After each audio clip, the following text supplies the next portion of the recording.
नमस्कार, स्वागत आहे आपलं राधास मॅजिक किचन या आपल्या यूट्यूब चॅनेलवर। तर आज आपण पाहणार आहोत नवरात्र स्पेशल उपवासाची बटाटा इडली कशी बनवायची, ते सुद्धा अगदी सोप्या पद्धतीने।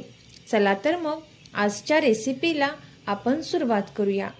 सर्वात अगोदर इथे आपण 2 मीडियम साइजचे बटाटे घेतलेले आहेत। आता आपल्याला या बटाट्यांच्या वरची साल काढून घ्यायची आहे। इथे आपण कच्चे बटाटे वापरणार आहोत। आता इथे मी याच पद्धतीने दोन्हीही बटाट्यांची साल काढून घेते। तोपर्यंत जर तुम्ही आपल्या चॅनलवरती नवीन आला असाल तर नक्कीच आपल्या चॅनलला सबस्क्राइब करा आणि सबस्क्राइबच्या पुढचे बेल आयकॉनचे बटन दाबा, जेणेकरून इथून पुढचे व्हिडिओज सर्वात अगोदर तुम्हाला पाहायला भेटतील। आता इथे मी दोन्हीही बटाट्यांची साल काढून घेतलेली आहे। आता आपण हे बटाटे चिरून घेणार आहोत। इथे मी एका मिक्सरच्या भांड्यामध्ये हे दोन्हीही बटाटे चिरून घेते।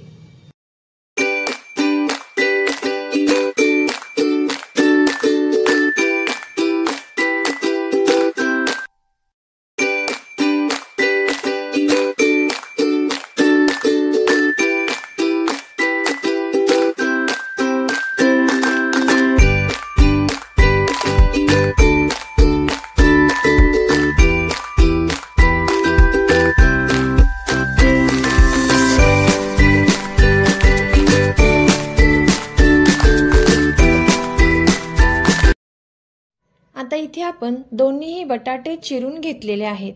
यामध्ये आपल्याला थोडेसे पाणी घालायचे आहे आणि पाणी घातल्यानंतर याची आपल्याला पेस्ट तयार करून घ्यायची आहे। पाहू शकता तुम्ही या पद्धतीची। आता आपण ही पेस्ट एका साइडला ठेवून देणार आहोत। आता इथे आपण इडली सोबत खाण्यासाठी शेंगदाणा चटणी तयार करणार आहोत। इथे मी अर्धी वाटी भाजलेले शेंगदाणे घेतलेले आहेत।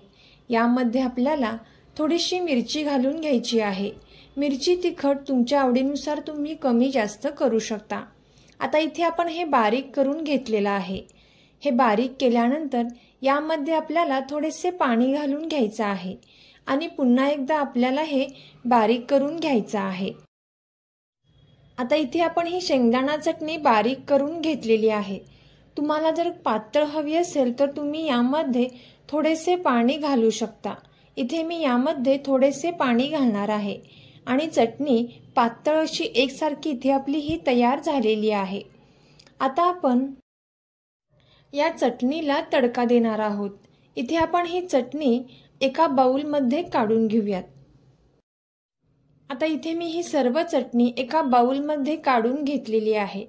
आता यानंतर यामध्ये आपण तडका देणार आहोत। इथे मी तडका पॅनमध्ये 1 चमचा तेल घेतलेला आहे। तेल छान आपल्याला गरम असे घ्यायचे आहे। यामध्ये आपल्याला थोडेसे जिरे आणि थोडीशी हळद घालायची आहे आणि हा तडका आपल्याला या चटणीमध्ये घालायचा आहे। तुम्ही जर उपवासाला हळद आणि जिरे खात नसाल तर इथे तडका नाही दिला तरी सुद्धा चालेल। आता आपण हे एकदा चांगले मिक्स करून घेऊयात आणि यामध्ये आपल्याला थोडेसे मीठ घालून घ्यायचं आहे आणि पुन्हा एकदा आपण हे चांगले मिक्स करून घेणार आहोत। आता इथे आपली ही चटणी तयार झालेली आहे। ही चटणी आपण एका साइडला ठेवून देऊयात। यानंतर इथे मी 1 वाटी वरई घेतलेली आहे। ही वरई आपल्याला स्वच्छ निवडून घ्यायची आहे। आता आपण ही वरई एका मिक्सरच्या भांड्यामध्ये काढून घेणार आहोत। आता आपल्याला हे मिक्सरला बारीक असे करून घ्यायचं आहे। इथे मी हे मिक्सरला बारीक करून घेते। आता इथे आपण ही वरई मिक्सरला बारीक करून घेतलेली आहे आणि या पद्धतीने इथे आपल्याला रवाळ हे पीठ ठेवायचं आहे, जेणेकरून इडली ही छान अशी तयार होईल। आता आपण हे बारीक केलेले पीठ एका मोठ्या बाउलमध्ये काढून घेणार आहोत। आता हे पीठ या बाउलमध्ये काढून घेतल्यानंतर यामध्ये आपल्याला आपण जी बटाट्याची पेस्ट तयार केली होती ती पेस्ट आपल्याला यामध्ये घालून घ्यायची आहे। आता बटाट्याची पेस्ट यामध्ये घातल्यानंतर यामध्ये आपल्याला 1-2 चमचे फ्रेश ताजे दही वापरायचं आहे। इथे मी 1-2 चमचे दही यामध्ये घातलेला आहे। आता दही घातल्यानंतर चवीपुरते मीठ आपल्याला यामध्ये घालून घ्यायचं आहे। आता मीठ घातल्यानंतर आपण हे सर्व मिक्स करून घेणार आहोत। इथे आपल्याला हे चांगले मिक्स करून घ्यायचं आहे। आता 2 ते 3 मिनिटांनंतर यामध्ये आपल्याला थोडेसे पाणी घालून घ्यायचं आहे।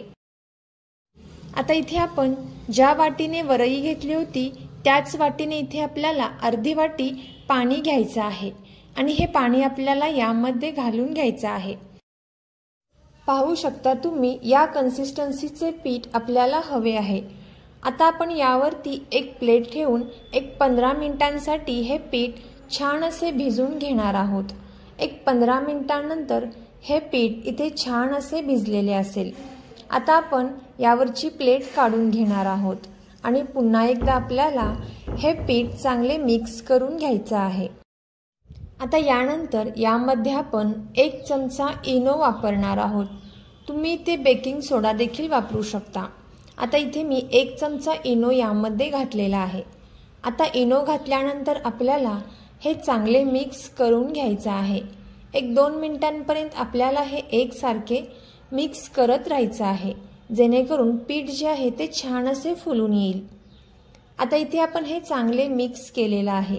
यानंतर इथे मी इडलीच्या प्लेटला तेल लावून घेतलेलं आहे। आता आपल्याला यामध्ये हे पीठ जे आहे ते या पद्धतीने घालून घ्यायचं आहे। आता इथे मी या प्लेटमध्ये हे पीठ घालून घेते।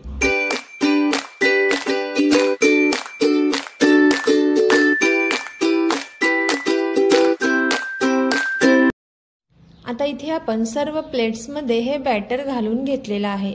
आता यावरती आपल्याला झाकण ठेवून 15 मिनिटांसाठी छान अशी वाफ येऊन द्यायची आहे आणि 15 मिनिटांनंतर इथे आपली ही इडली तयार झालेली आहे।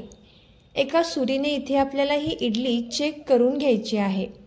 जर सुरीला पीठ चिकटत नसेल तर इथे आपली ही इडली तयार झालेली आहे आणि जर सुरीला पीठ चिकटत असेल तर तुम्ही आणखीन 5 मिनिटे ही इडली वाफवून घेऊ शकता। आता इथे आपल्या या इडल्या थंड झालेल्या आहेत। आता आपण एका सुरीच्या सहाय्याने या इडल्या काढून घेऊयात।